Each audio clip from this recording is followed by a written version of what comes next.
Hello बच्चों, कल मैं आपको इतिहास विषय के पाठ 1 में प्राइमेट शब्द से आशय के बारे में समझा रहा था कि प्राइमेट शब्द से क्या तात्पर्य है।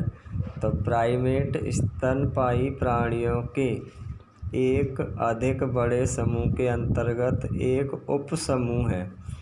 यानी जो स्तनधारी प्राणी होते हैं उनका एक बहुत बड़ा समूह है, उसके अंतर्गत ही एक उपसमूह है प्राइमेट। इस प्राइमेट उपसमूह में बानर, लंगूर और मानव शामिल हैं। तो प्राइमेट उपसमूह के अंतर्गत किस किस को शामिल किया जाता है? बानर, लंगूर और मानव को। उनके शरीर पर बाल होते हैं।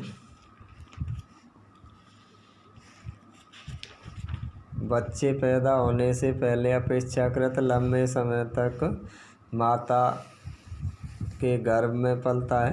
तो बच्चा यानी पैदा होने से पहले, जैसे मानव का जो बच्चा होता है कम से कम 9 महीने तक माँ के पेट में रहता है या गर्भ में पलता है। उसके बाद उस बच्चे का जन्म होता है।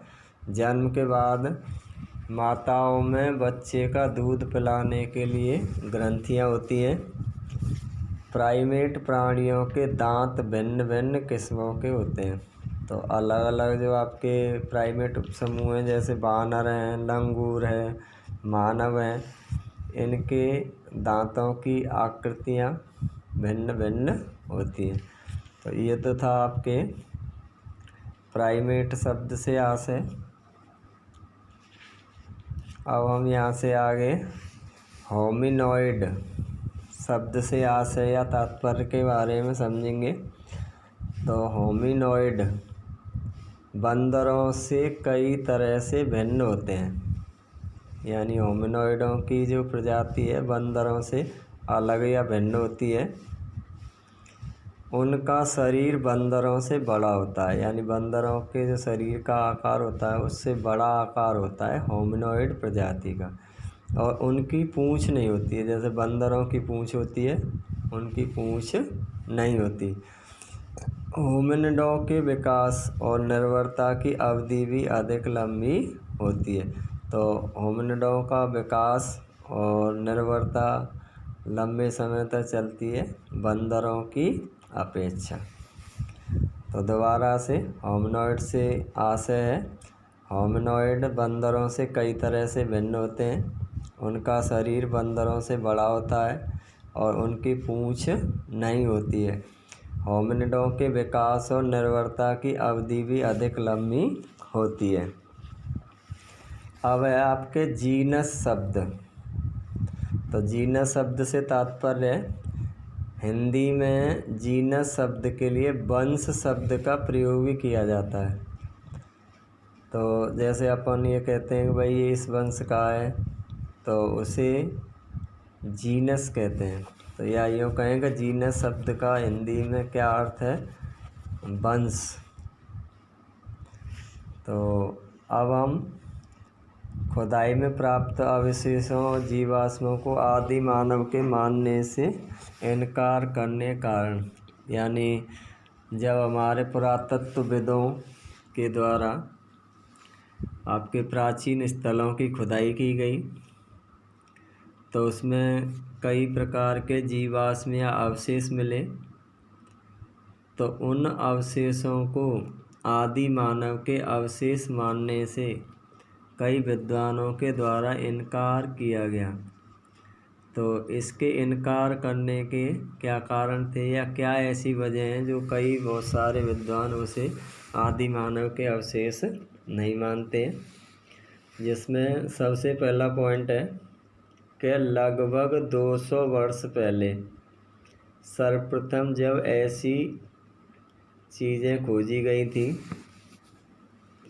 तो अनेक विद्वान यह मानने को तैयार नहीं थे कि खुदाई में मिले अवशेष या जीवाश्म और पत्थर के औजार तथा चित्रकारियों जैसी अन्य चीज़ें वास्तव में मनुष्य के आदिकालीन रूपों से संबंध रखती थी। अर्थात आज से लगभग 200 वर्ष पहले कई प्राचीन स्थलों की खुदाई की गई और उस खुदाई के दौरान अनेक अवशेष और जीवाश्म मिले। कई सारे पत्थर के औजार मिले और वहाँ दीवार वगैरहों पर चित्रकारियाँ मिली, लेकिन जीवाश्मों को, उन पत्थर के औजारों को और चित्रकारियों को कई विद्वानों ने आदि मानव के अवशेष के रूप में मानने से इनकार कर दिया। इसका इनकार करने का एक कारण था, तो विद्वानों की यह हिचकिचाहट आमतौर पर बाइबल के, यानी आपके ईसाइयों का सबसे पवित्र ग्रंथ है बाइबल के ओल्ड टेस्टामेंट में अभिव्यक्त इस धारणा पर आधारित थी कि परमेश्वर ने सृष्टि की रचना करते समय अन्य प्राणियों के साथ साथ मनुष्य को भी बनाया है।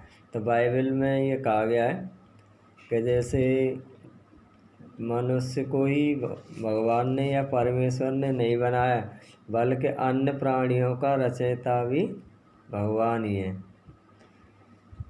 तो दोबारा से यानी जो इनकार करने का साक्ष्य है कि लगभग 200 वर्ष पहले सर्वप्रथम जब ऐसी चीज़ें खोजी गई थी, तो कई अनेक विद्वान ये मानने को तैयार नहीं थे कि खुदाई में मिले अवशेष, जीवाश्म और पत्थर के औजार तथा चित्रकारियों जैसी अन्य चीज़ें वास्तव में मनुष्य के आदिकालीन रूपों के संबंध में थी या आदिकालीन रूपों से संबंध रखती थी।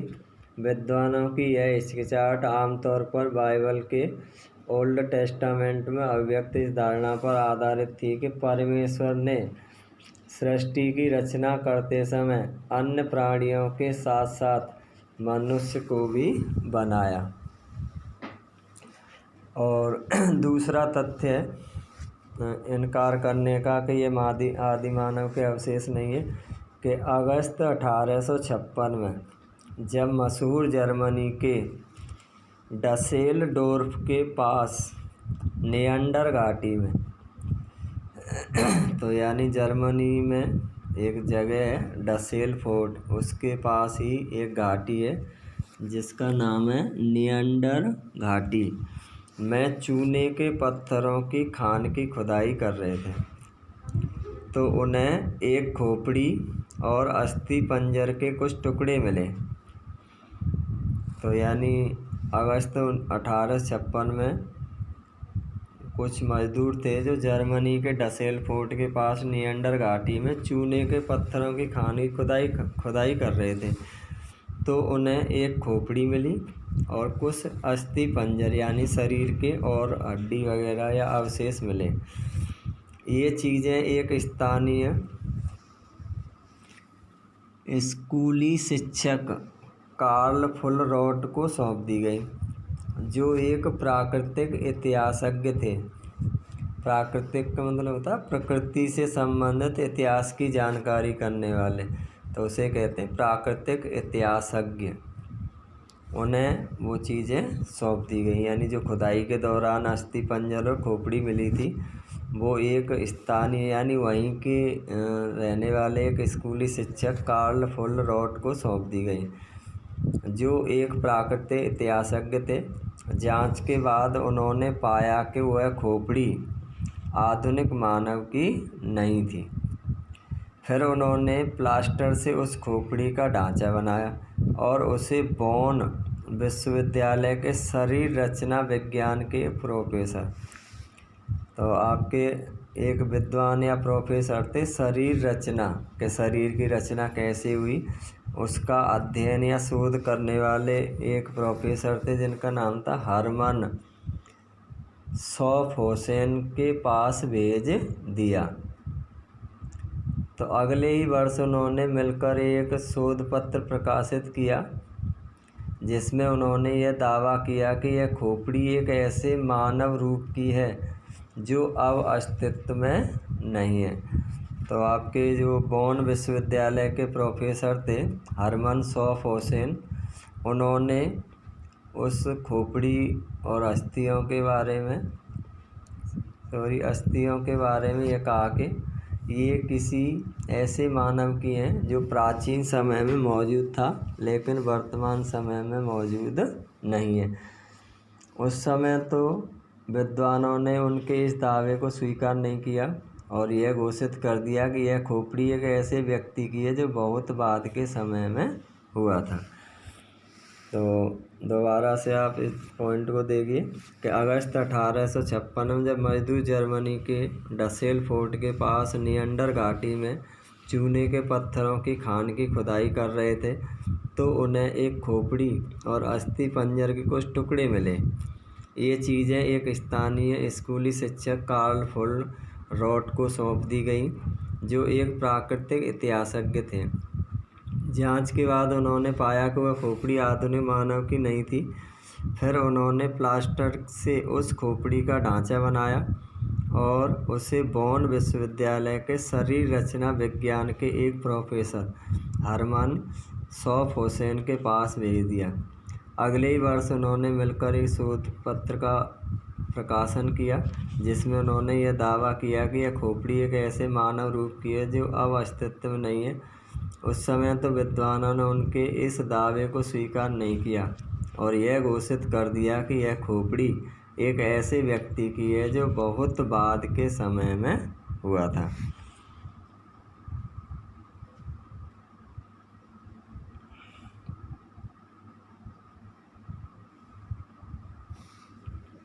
अब हम यहाँ से आगे मनुष्य के क्रमिक विकास का समर्थन, यानी कई विद्वान ये मानते हैं कि मनुष्य का जो विकास है कई क्रम या कई चरणों में हुआ है।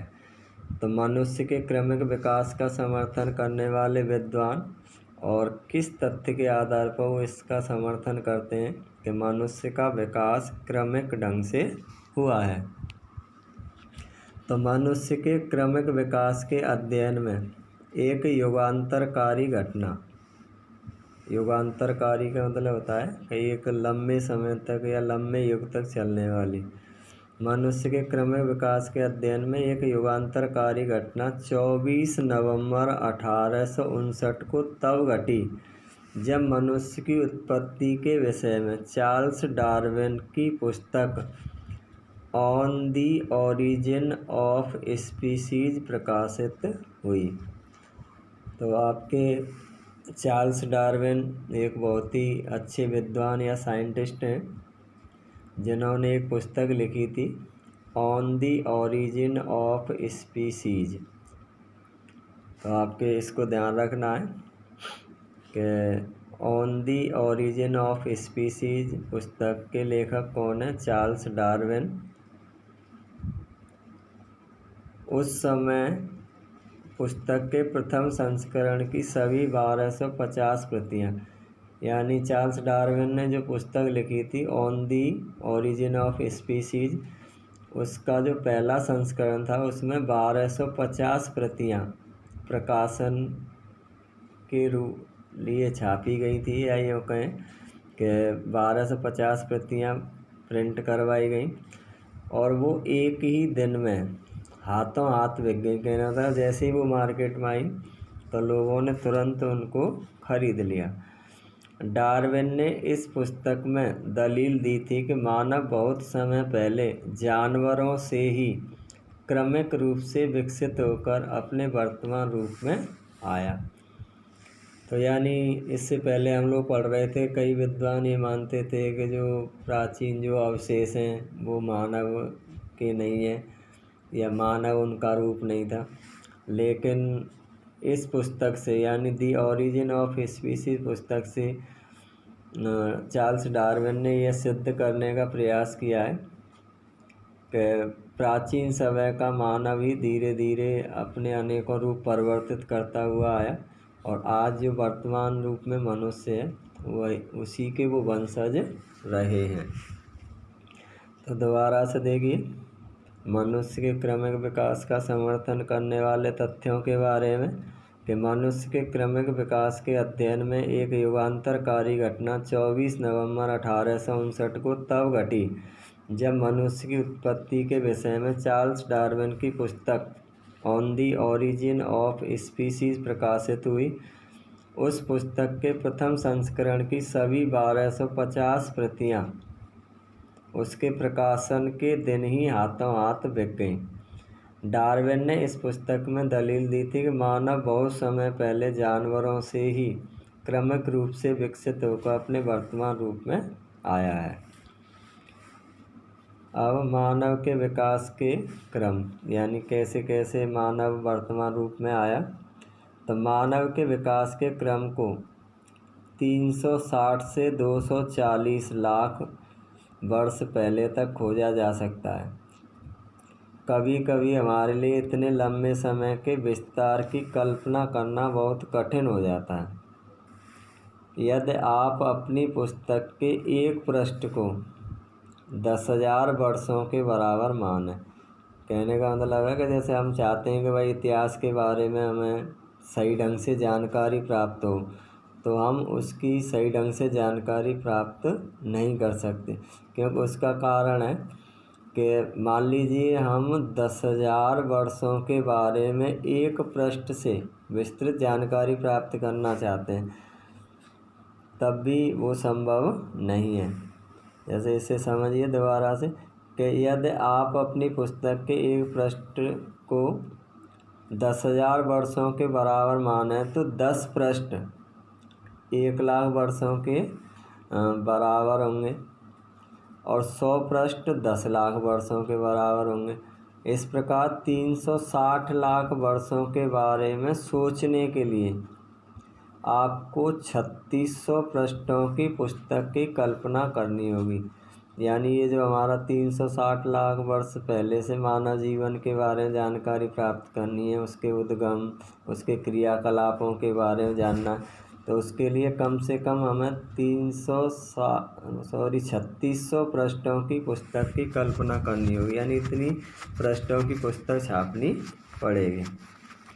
यह वह समय था जब एशिया तथा अफ्रीका में स्तनपायी प्राणियों की प्राइमेट नामक श्रेणी का उद्भव हुआ था। तो ये मैंने अभी आपको आज ही स्टार्टिंग में समझाया था प्राइमेट समूह के बारे में। तो ये स्तनपायी प्राणियों का एक समूह है जो ज़्यादातर एशिया और अफ्रीका में पाया जाता था। उसके बाद लगभग 240 लाख साल पहले प्राइमेट श्रेणी में एक उपसमूह उत्पन्न हुआ। यानी ये जो आपके प्राइमेट समूह हैं उसी में एक उपसमूह का जन्म हुआ जिसे होमिनॉइड कहते हैं। इस उपसमूह में बानर यानी एप शामिल थे और फिर बहुत समय बाद लगभग 56 लाख वर्ष पहले हमें पहले होमिनिड प्राणियों के अस्तित्व का साक्ष्य मिला है। तो दोबारा से देखिए इसको कि यह वह समय था जब एशिया तथा अफ्रीका में स्तनपायी प्राणियों की प्राइमेट नामक श्रेणी का उद्भव हुआ था। उसके बाद लगभग 240 लाख साल पहले प्राइमेट श्रेणी में एक उपसमूह उत्पन्न हुआ जिसे होमिनॉइड कहते हैं। इस उपसमूह में बानर यानी एप शामिल थे और फिर बहुत समय बाद लगभग 56 लाख वर्ष पहले हमें पहले होमिनिड प्राणियों के अस्तित्व का साक्ष्य मिला है। अब हम यहाँ से आगे कल आपको होमिनिड वर्ग और होमिनॉइड उपसमूह में अंतर के बारे में समझाएंगे।